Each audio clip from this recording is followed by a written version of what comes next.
पौराणिक कथा के अनुसार ये बहुत ही इमोशनल और भावुक कहानी है। तो प्लीज़ आप लोग इस कहानी को पूरी ज़रूर सुनिएगा। और हाँ, अगर मेरी कहानियाँ आप लोगों को अच्छी लगती है तो प्लीज़ मुझे लाइक कीजिएगा और कमेंट करके तो मुझे ज़रूर बताइएगा। आपको लगती है कि ये कहानी आगे बढ़ा देनी चाहिए अपने भाइयों के पास, अपने दोस्तों के पास, तो ज़रूर बस शेयर कर दीजिएगा। तो ये कहानी जिस समय सतयुग जा रहा था और कलयुग आ रहा था उस टाइम की है।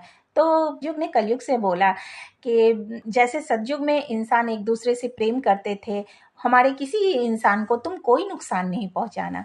तो कलयुग बोला कि ठीक है, मैं किसी को कोई नुकसान नहीं पहुंचाऊंगा, जो भी करेंगे ये खुद करेंगे, मैं किसी को कुछ नहीं करूंगा, आप बैठ करके देख लो थोड़ी देर यहाँ पे। तो दोनों बैठ गए देखने के लिए। तभी उधर से दो भाई जा रहे थे शिकार करके। तो शिकार करने के लिए जब निकले थे तो उन्होंने एक सोने का हिरन देखा।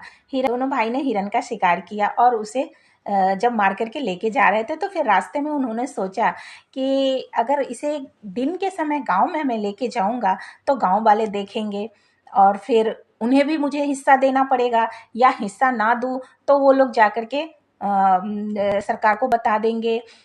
तो वो लोग फिर वहाँ मुझे इसको जमा करना पड़ेगा, फिर हमारे हाथ तो कुछ भी नहीं आएगा। तो उन दोनों भाइयों ने सोचा कि क्यों ना हम रात में इसे रात के अंधेरे में लेके घर चले। दोनों भाई ऐसा विचार करके रात को वहाँ पे रुक गए पूरे दिन के लिए। फिर रात हो गया तो इन लोगों को भूख लगी। तो बड़े भाई ने छोटे भाई को बोला कि तू घर जाओ और वहाँ से खाना लेके आओ और घर पे बता देना कि हम लोग को आते आते देर हो जाएगी, रात को पहुँचेंगे।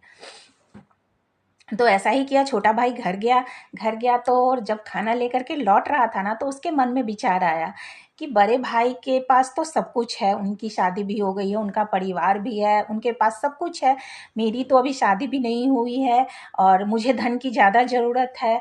तो उसके मन में ख्याल आया कि क्यों ना इस खाने में मैं कुछ ऐसा मिला दूँ जिसे खा करके मेरा भाई मर जाए और वो सारा धन मेरा हो जाए।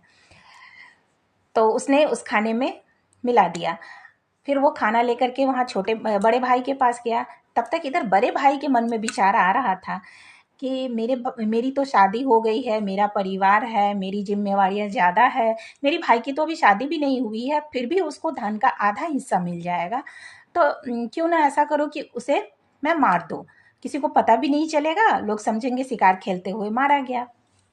ऐसा सोच के जब भी वो खाना लेके आया, बड़े भाई ने उस पर हमला किया और उसे वहीं ख़त्म कर दिया। इधर उसके बाद फिर और वो खाना खाने के लिए गया। खाना खाया तो खाना में भी मिला हुआ था, वो भी उसी समय मर गया। दोनों भाई उसी समय मर गए और वो सोने का हिरन वहीं का वहीं रखा रह गया।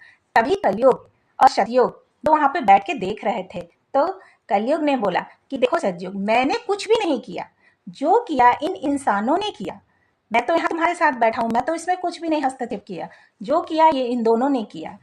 दोनों भाई मर गए, धन वहीं का वहीं रखा रह गया। कहने का मतलब ये है कि धन के लालच में आके अपने आपसी रिश्तों को मत खोइए, क्योंकि हमारा धन तो यहीं रखा रह जाएगा, सब कुछ यहीं रह जाएगा और हम चले जाएंगे। बस रह जाएगी तो हमारी अच्छी अच्छी यादें, हमारी बातें।